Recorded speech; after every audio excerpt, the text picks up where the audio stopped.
Don't just live for tomorrow, or just live in yesterday. Just be glad for all you have that's in today. Hey everyone, Connie here, and welcome to my blind reaction to She-Ra and the Princesses of Power, Season 4, Episodes 10 and 11. So yeah, as I said last time, we're doing 10 and 11 one video, and then we're going to finish off with the two-part finale in the next. So yeah, not really much to talk about here, because I don't know what's to come. I don't know, what to expect from these episodes. I will say, last episode, Hero was... I've watched it again since, and it's still powerful and emotional and intense and heavy. It's made me cry multiple times watching it. So yeah, I guess that's a positive. um, but yeah, it's like it was just such an amazing episode. It did so much to like land those payoffs for everything that was built up, and it was just fantastically written and paced and everything. Also, is it sad to say that I kind of like Mara better than Adora? At least right now. Adora right now is kind of being shitty. She's kind of like being just not that great. And all in all, like just series overall, like I find Adora a little bland. Like she's a fun character and everything, and I like her, but compared to the other characters in this series, she just I feel like she doesn't hold up compared to the others. Hell, even Catra's more interesting, and I'm not even a fan of Catra. um, Adora just seems a lot more bland and not one note. She's definitely not one note, but she's very much what you expect a hero character to be in a lot of ways. So yeah, it's just I think Mara is just more interesting and more fascinating and more, yeah, she's kind of stereotypical in a few ways too, but I don't know. I just for some reason, just that bit we saw of her in last episode, I connected more. I felt like she was. I just clicked with her character more than I ever have with Adora's. Um, that might be sad to say, but it's true. I just felt like it worked better, personally. I would love to see like a spin-off or something, or a movie showing like Mara's adventures as She-Ra. I think that would be really cool. It would also be able to build up on stuff a lot more, I feel. Unless they do build upon that stuff even more in the series. I don't know. We still got a few more episodes, and then we still got an entire another season, so who knows? Well, you guys probably know, but I don't.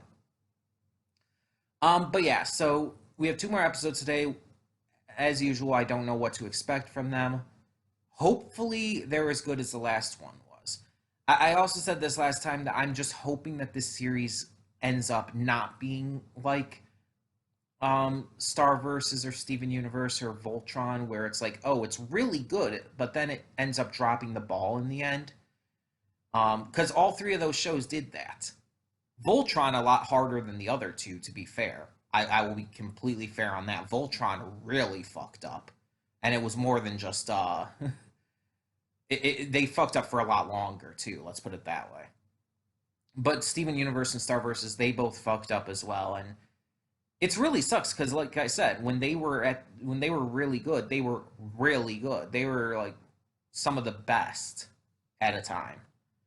They just fell away from that because of stupid decisions, fan pandering, and stuff like that. Um, so yeah, it just they ruin their overall shows, and hopefully She-Ra doesn't do the same. Hopefully She-Ra ends off on a very good note. But as always, no spoilers. Do not tell me anything about what's to come. I want to remain as spoiler free as I possibly can. But that being said, we are going to get right into this because it's already like just about 2:30. I have not eaten yet today because I wanted to get these recorded first. Um, so yeah, I want to like get this recorded and just yeah get it done with. Not that I want to like just get it done with, but you get what I mean. So, that being said, let's just get this going. When the screen fades to black, pause this redirect and go to the description below.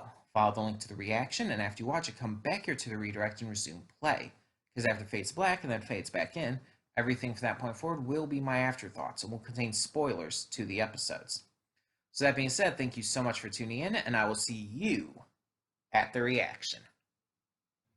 Okay, and we are back, and we'll begin with spoilers in 3, 2, 1, now.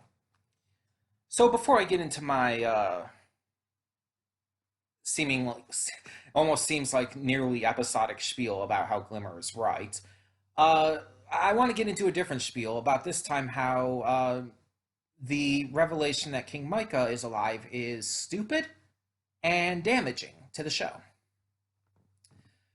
Glimmer being an orphan character was a big deal. Not only to empower real life orphans who might be watching this and who could get a lot of inspiration and hope from a character like her, but it allowed her to feel like something different amongst all of the other stuff that has been going on with all these characters having all their differences, all their unique traits and stuff like that. Glimmer, other than her magical ability and teleportation and shit, which is part of her magical ability, so still, she's been kind of the normal one. I mean, there's not too much to her because other people can use magic. It's like that's nothing that's special to her. Her big thing has always been her personality, but it's like when you compare it to all of the other princesses, they all have something special, unique to them. Like with Mermista, you don't see anyone else controlling water like her. You don't see anyone else as robot heavy as Entrapta is, or as generally tech savvy as Bo. You don't see anyone else who is like this plant goddess, pretty much like Perfuma, or this ice user like Frosta. They all feel different and unique. But when you have Glimmer, her magic is like you've seen so many other characters use magic by this point. Her aunt cast the spell, Shadow Weaver. I mean, even the bits you saw of her father in the past, the little glimpses back at him. It's like it's nothing that was special to her. And so it sounds terrible to say, but the fact that she became an orphan with both of her parents having died gave her something different and unique. And yeah, you could kind of say that Adora could technically count as that, but Adora is a very special case for multiple reasons. So Adora being the main character, being She-Ra, and having a lot more going for her, it's like even without that, it's like there's a very special situation going on with her. And well, I mean, technically, I guess with Scorpia and Catra as well, because they're how would you word that? Them being orphans um, directly connects to the Horde and everything, basically forcing that. And they've always been orphans. But Glimmer was made an orphan during the events of the show. And it affected her and changed her as a character, allowed her to grow and allowed her to become something more than what she was before. It's not wholly unique. Yes, again, there's other characters that are orphans, but the way it was handled was unique and made it special for her, made it different, much more so than her magic ever has been. And it allowed her, again, it allowed her character to grow. Micah, the revolution that Micah has been alive this entire time and has been just banished to Beast Island kind of undermines a lot of that growth in my eyes. And especially since I kind of still stand by, as I said in the reaction, that it's probably just going to be used to try and have Glimmer, to try and like use it so that, use his return so that Glimmer kind of like, oh, she admits she's been in the wrong or something. It's used so that Glimmer sees like how wrong she's been because, oh, because of what they did, they found out her father was alive and stuff like that, and maybe they were right all along and bullshit like that, which is completely wrong. And I'll get more into how Glimmer was right in a bit, but that seems like the only reason to bring him back at this point. Like they had no other way to resolve this feud going on between Adora and Glimmer. Yet it's super obvious that they could have just taken Micah out of the equation altogether, and still this experience on Beast Island could have changed that. With Adora, I mean, Adora realized she was wrong. She admitted she was wrong. That alone could have happened without Micah having been there. They could have gone through all this. Adora realizes this. She is able to bring She-Ra into play, and then Entrapta comes still, and all of that could have happened without Micah. It just feels like he was forced in for this just false sense of giving Glimmer a reason to admit wrongdoing where there's pretty much none. But let's talk, let us actually move on to that now. So I wouldn't say that Glimmer is 100% in the right, but it's vastly, majorly so. Because there are a couple of things she's done that's questionable, and there's a couple points that the other side has made, that Adora and Bo have made, that, yeah, you could take into account. But overall, her decisions, her choices here, and her issues with how she's honestly been treated by Adora and Bo are valid. And her choice to try and use some of this power in order to fight off the Horde is smart. And yeah, you have to handle it right. You have to be careful about it, because if it could very easily get out of hand. It could very easily get out of hand and become detrimental to them. I won't argue that. It could be dangerous, and actually it could make things worse. But in the situation they're in, there are no good options left. There's no good options, and they have to take the best option they have, even if it's not a good one. And the best option they have is Glimmer's option here. Like, Adora and Bo, in this situation, mostly Adora, are just kind of on this just completely biased front against Shadow Weaver because she's Shadow Weaver. No other reason. Despite the fact that Shadow Weaver has done literally nothing wrong since changing sides, she's actually helped them. There is no reason for them to be acting like this at this point. Oh, and I bet you anything, they're going to warm up to Scorpia pretty easily. But no, Shadow Weaver, no. No, they won't even give her a chance. And it's ridiculous. It's stupid. And don't get me wrong, I'm not saying that this is like ruining my love for this show. It's not. I still love the show, and I still think it's done a fantastic job overall. But even with my favorite shows of all time, even with the best of the best that I've seen, to not acknowledge its faults when it has them is honestly to disrespect the show itself and to show a massive like disrespect for everything good it has. There's no such thing as a perfect show or movie or game or book or whatever. Nothing is perfect. Some things can get pretty damn close, like Carol and Tuesday, but even that has a few slow points and a few moments that could have been handled better, a few things that could have been handled better in general. But it's like She-Ra is one of those shows that does so much right, that does so fucking well, and is so fucking good that when it does do something wrong, it bothers me. It annoys me because I know that they're better than this. They show constantly that they're better than this.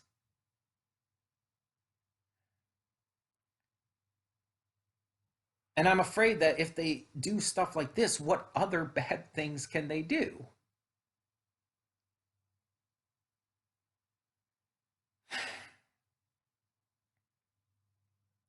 All in all, I think it's pretty clear that Glimmer and Adora are going to make up. And I think it's going to happen at the end of the season. So only 2 more episodes within this finale, it's going to happen. And again, I think it's going to happen because of Micah. He's pretty much a plot device at this point. He's a plot device who was only brought back to resolve this issue and to paint Glimmer as having not thought things through and to be in the wrong for her choices and everything. And it's bullshit. But it's going to be resolved. And hopefully, with the final season, we can just kind of move on from this bullshit and focus on the good stuff again. Um, yeah, it's just I just really hope that we can like leave this behind with season 4. Because it irritates me seeing Adora act like this, and even Bo now that he's betrayed her as well. And Swiftwind's just Swiftwind. He's just doing his own thing. He hasn't really had any like major that hasn't really had anything to really add to this entire argument and fight and everything. Um, but yeah. And here's the thing: I might end up loving Micah as a character, and I'm fine with that. I think that's fine. And he already seems pretty fun and pretty goofy, and he's really enjoyable. And I might end up loving him as a character. But that doesn't make his return right. I just, again, I feel it just takes away from Glimmer's character. And honestly, I feel it kind of takes away from Angela's sacrifice a little. Her sacrifice meant a lot because she was Glimmer's last living relative, because she was the only parent Glimmer had. I mean, yeah, it would still mean something otherwise, but still. Her sacrifice that's how it was that big, because she's all Glimmer had left in terms of family. By having Micah survive, it kind of undermines one of the biggest emotional pulls of that sacrifice. It just, I just don't like it. I don't like it. We also saw in these episodes that Catra's continuing to lose it. She's continuing to just clearly become even more and more unhinged. And I noted in the reaction how I was kind of glad at that, and I am. And I want to explain. Catra is one of, if not the most popular character in this show, by far. I never understood that. I never got it. I don't understand what people see in her. She's abusive. She's extremely self-centered and horrible. Honestly, she's in terms of how she treats people, she's one of the worst in the show, by far. And as I've gone through before, the entire idea of a relationship between Adora and her is extremely toxic as fuck. And it would just be kind of, at this point, glorifying abusive relationships if they get together. even if she does get redeemed, which I again fully think she will. I've thought from the beginning that she was going to get redeemed at some point. Honestly, I thought it would happen before now. um, yeah, she's definitely going to get redeemed, but it's like, even with that, and even if it's done really well, it's like, it's not going to change the fact that she's been the way she is, and it's not going to make it right to put her and Adora in a relationship that quickly afterwards. Like it would again, putting them in a relationship at this point would just be kind of glorifying toxic relationships and be saying it's okay to get back with an ex who's been abusive and toxic to you just because they've made up, just because they've become better. It's a really toxic idea, to be honest. But I'm not. I've already talked a lot more about that in the past. Um, but yeah, it's just I know I've talked pretty much this entire time, 15 minutes according to my recording timer, about just all these negatives about these episodes and all, but the episodes kind of focused on those, on all of that stuff. Like, yeah, I could say how Beast Island and everything is really, really just intensely awesome in its design and concept. I could say how it's cool to see Entrapped again. I loved Scorpia just appearing in the room like that. That was fantastic. And Scorpia and Perfuma are clearly forming a bond, which, yeah, people are definitely going to ship them. Although I've already kind of shipped Perfuma more with, oh my God, what is her name? The the the big buff purple lady who stayed in the Crimson Wastes. I can't think of her name. Ugh. Either way, um, I always forget her name for some reason. But yeah, I've already shipped Perfuma with her because there was definitely some fuel for that. Um, but I mean, I don't oppose the idea of her and Scorpio. I mean, we'll just have to see how they handle it going forward. I liked Frosta and Scorpia forming a bond over their mutual feelings of just being outsiders, stuff like that. Um, yeah, it's just really interesting stuff, really good stuff too. And I enjoyed these episodes, all well and good. It's just those parts that they focused on got to me. They bothered me because this kind of stuff has been bothering me.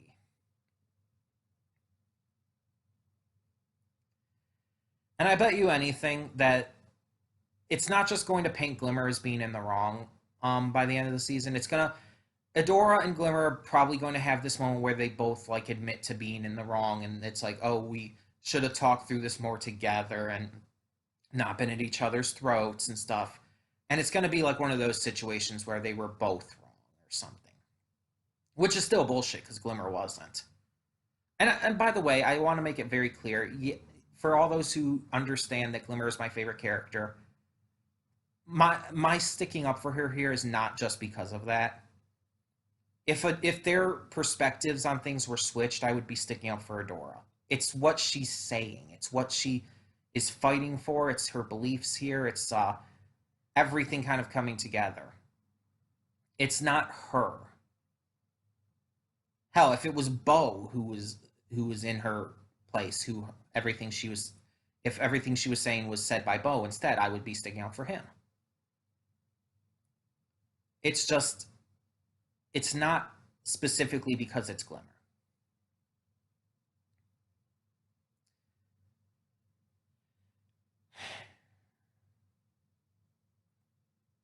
I just this kind of stuff does irritate me. But again, it doesn't ruin the show for me because there's so much still good. Unlike with shows like Steven Universe or Star Versus or Voltron, where they completely ruin everything, where they completely throw off the entire like just feeling of the show with their choices.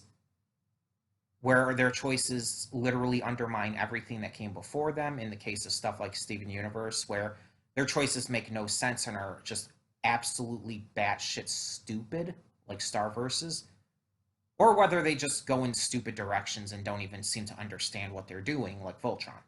Either way, it's nothing like that. It's a bad storyline.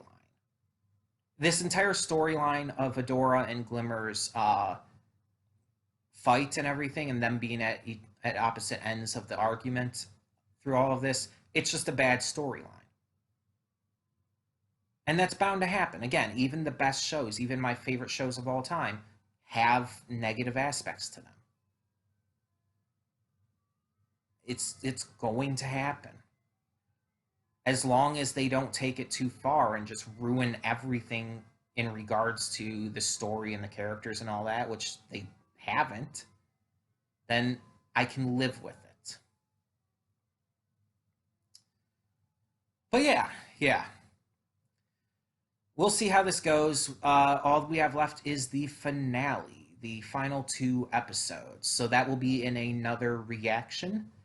And in the meantime, tell me in the comments below what you thought of these 2 episodes of She-Ra and the Princesses of Power Season 4. So for now, I'm Connie, and I'm signing off. See y'all next time.